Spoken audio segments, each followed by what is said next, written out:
Program makan bergizi gratis yang digagas Prabowo Gibran telah menyalurkan 1,4 miliar porsi kepada 36,2 juta jiwa. Diluncurkan sejak Januari 2025, program ini dijalankan lewat 10.000 lebih SPPG di seluruh Indonesia.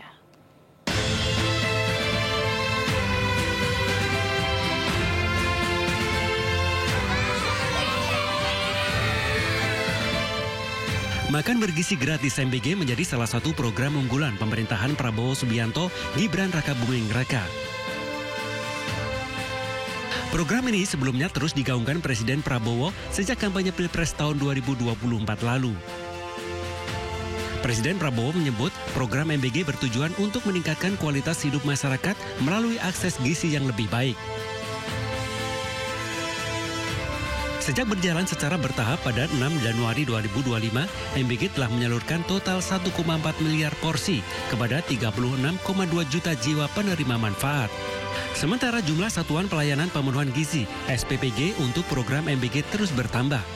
Data per Oktober 2025 menunjukkan 10.681 SPBG telah beroperasi di seluruh Indonesia untuk menjalankan program MBG.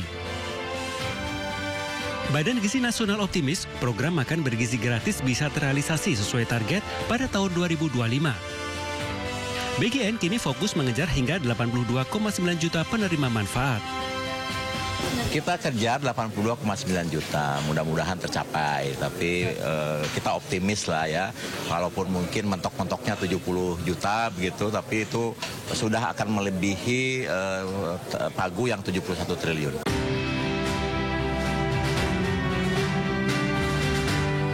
Sementara Presiden Prabowo menyampaikan kesuksesan program makan bergizi gratis. Prabowo pun tegaskan komitmennya untuk terus menyempurnakan pelaksanaan program MBG agar tidak lagi ditemukan kasus siswa yang mengalami keracunan makanan. 1,4 miliar porsi yang sudah dibagikan. Yang keracunan makan 8.000 kurang lebih. Benar Pak Dadan? Jadi kalau diambil statistik adalah 0,0007 atau 0,0008. Artinya program ini 99,99% berhasil.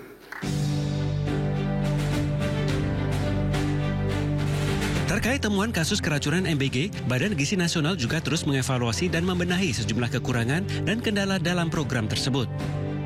Pemerintah berharap program makan bergizi gratis tak hanya memperluas jangkauan penerima, tetapi juga mendorong peningkatan gizi masyarakat serta memperkuat ketahanan pangan nasional. Tim Liputan iNews melaporkan. Pemirsa, 1 tahun menjabat sebagai presiden, Prabowo telah merombak kabinetnya sebanyak 3 kali. Total 6 menteri telah ia ganti. Bahwa saya dalam menjalankan tugas jabatan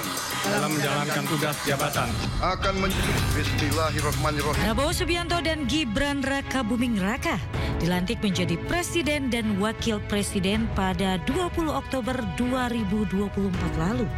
Usai pelantikan, Presiden Prabowo membentuk kabinet yang diberi nama Kabinet Merah Putih.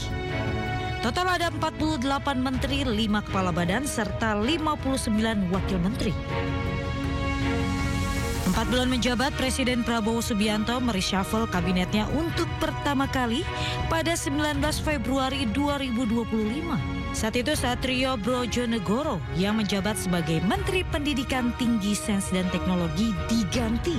Satrio sebelumnya viral di media sosial lantaran rekaman suara yang diduga dirinya memarahi pegawai di rumah dinas karena masalah air.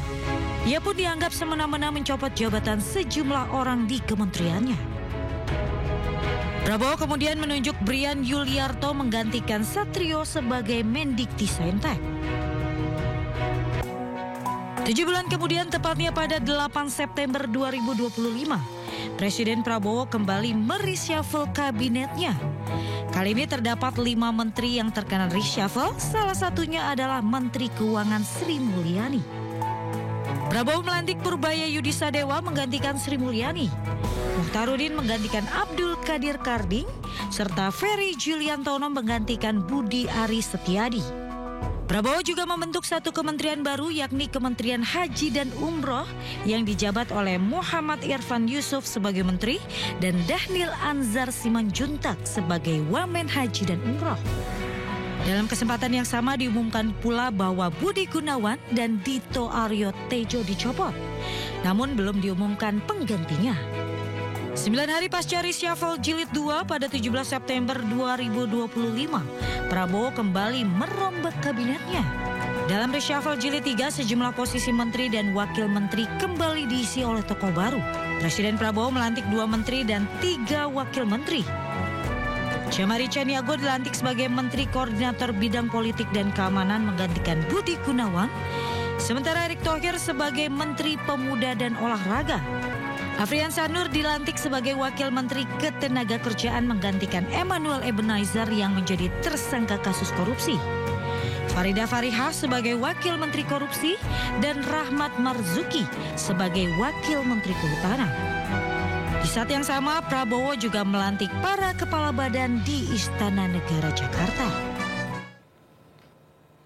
Menteri SDM Bahlil Lahadalia menjelaskan mengenai rencana pemerintah dalam proyek sumur minyak ke depan.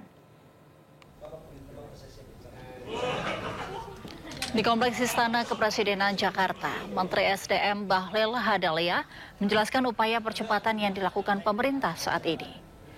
Sumur minyak ke depan tak hanya akan dikelola oleh kelompok usaha besar, tapi juga melibatkan rakyat sebagai bentuk implementasi pasal 33 sesuai arahan Presiden Prabowo Subianto. Di sisi yang lain adalah kita melakukan percepatan lelang dari 70 lebih cekungan yang ada. Dan arahan Bapak Presiden untuk sumur-sumur minyak ini jangan hanya dikelola oleh kelompok-kelompok usaha besar, tapi juga melibatkan rakyat sebagai bentuk daripada implementasi pasal 33. Kemarin saya baru ketemu sama Menteri Sumber Daya Energi dengan Brazil. Kami tanda tangan MOU yang disaksikan oleh Bapak Presiden Prabowo dengan Bapak Presiden Lula. Itu salah satu kerjasama kita adalah untuk mendorong energi baru terbarukan tentang pembaruan daripada bensin. Di dunia, untuk Brazil, ini mereka sudah mencapai sampai E30 mandatori, bahkan beberapa negara bagian sudah mencapai E100. Nah, ke depan kita akan mendorong ini menjadi E20 tapi bertahap, E10 dulu. 2027, 2028 sudah kita lakukan. Nah, ini untuk apa? Selain untuk meningkatkan energi yang bersih, kita juga untuk mengurangi impor. Kesuksesan kita dalam melakukan transformasi B10 sampai dengan B40 yang B50, kita juga pingin ini terjadi di sektor bensin. Kalau di biodiesel itu CPO yang dipakai, maka di bensin itu adalah etanol. Di mana etanol ini sumbernya dari jagung, kemudian dari singkong, kemudian dari tebu. Dan ini sebagai strategi untuk meningkatkan pendapatan petani, hilirisasi di sektor perkebunan, dan juga menciptakan kawasan pertumbuhan ekonomi dan perputaran ekonomi di daerah. Karena ini pasti akan terjadi di daerah-daerah, tidak terjadi di Jakarta. Supaya apa? Kita mengurangi impor, pendapatan rakyat dapat, kemudian polusi pun bisa kita turunkan dengan kualitas minyak yang baik. Nah, khusus untuk menyangkut dengan LPG, kita konsumsi kita LPG sekarang setiap tahun itu kurang lebih sekitar 8,5 juta ton. Kapasitas produksi kita itu kurang lebih sekitar 1,3 juta ton. Jadi kita impor kurang lebih sekitar 7 sampai 7,5 juta ton per tahun. Kenapa kita tidak bisa membangun industri LPG dalam negeri? Karena posisi gas kita itu kapasitas kualitasnya itu C1, C2. Sementara untuk LPG itu C3, C4. Maka apa yang harus dilakukan? Kita akan melakukan substitusi impor dengan mendorong DME. DME ini adalah hilirisasi dari batu bara dengan mempergunakan lokal.